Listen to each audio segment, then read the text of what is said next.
Hi, I'm Maverick, Maintenance Supervisor for Aviara. Today we'll be going over controlling and adjusting your ceiling fan.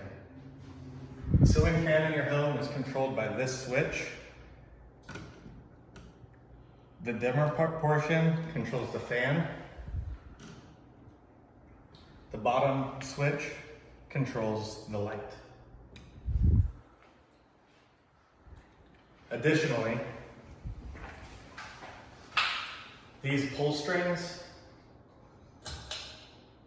this one controls the light, the other pull string controls the fan speed to either off, low, or high